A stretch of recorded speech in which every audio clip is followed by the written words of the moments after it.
મળતી માહિતી અનુસાર મોટા વરાછામાં રહેતા 27 વર્ષીય ચિરાગ લુણાગરિયાને ગત ઓગસ્ટના મહિનામાં ઇન્સ્ટા આઈડી ઉપર મેસેજ આવ્યો હતો.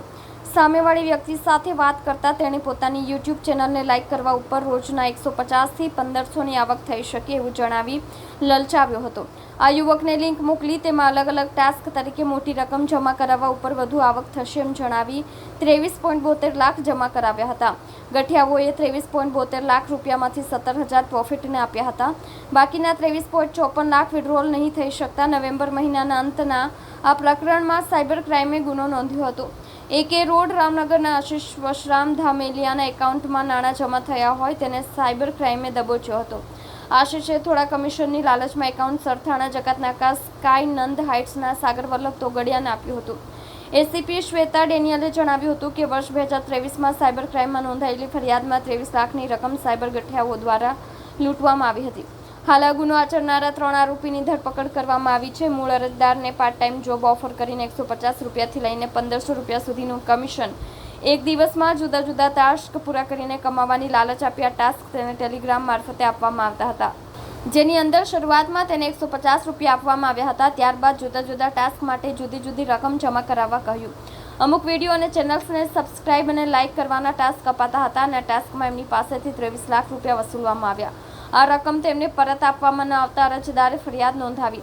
સાગરની ધરપકડ કરતા આશિષનું એકાઉન્ટ તેણે થોડું કમિશન લઈ વરાછા મમતા પાર્કના સાહિલ ઉર્ફે સાહિલ વિઠ્ઠલ કાનાણીને આપ્યું હોય તેની ધરપકડ કરવામાં આવી હતી. તેણે પણ પોતાનું કમિશન કાપી ભાર્ગવ મનીષ સોજિત્રાને આપ્યું હોવાની કબૂલાત કરી હતી. જો કે ભાર્ગવ ફરાર થઈ ગયો હતો. હવે પોલીસ ભાર્ગવ સોજિત્રાને શોધવા માટે સૌરાષ્ટ્રમાં ટીમ રવાના કરવાના પ્રયાસો કરી રહી છે.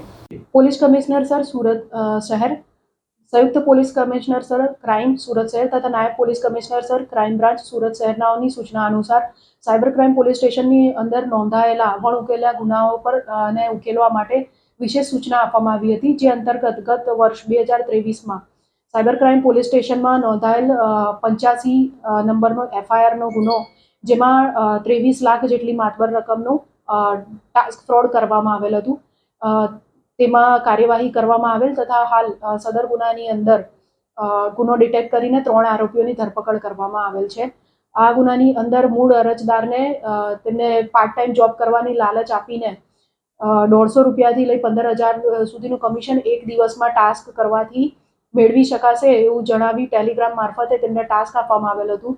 જેની અંદર શરૂઆતમાં એમને 150 રૂપિયા આપવામાં આવ્યા. ત્યારબાદ અલગ અલગ 1000 રૂપિયાથી લઈ મોટી રકમ તેમને અલગ અલગ એકાઉન્ટમાં ટાસ્ક મેળવવા માટે જમા કરવામાં કહેવામાં આવ્યું હતું. મૂળ ટાસ્ક યુટ્યુબ પર જે વિડીયોઝ અને ચેનલ છે સબસ્ક્રિપ્શન માટે આપવામાં આવ્યું હતું. અરજદાર પાસે લગભગ કુલ 23 લાખથી વધુની આસપાસની રકમ ટ્રાન્સફર કરાવીને પછી એમને પરત નહીં આપીને એમની સાથે ફ્રોડ થયેલ છે. સદર ગુનાની અંદર એકાઉન્ટ ધારક આશિષ વશરામભાઈ બાવાભાઈ ધામેલિયા તથા તેઓએ જેઓને કમિશનથી એકાઉન્ટ ભાડે આપેલ હતું તેવા સાગર વલ્લભભાઈ લક્ષ્મણભાઈ તોગડિયા, સાહિલ ઉર્ફે સાહિલ વિઠ્ઠલભાઈ કાનાણી વગેરેનાઓની ધરપકડ કરવામાં આવી છે તથા આ ગુનાની અંદર આ લોકોએ આગળ કોને એકાઉન્ટ આપેલ છે તેની ઇન્વેસ્ટિગેશન હાલ ચાલુ છે.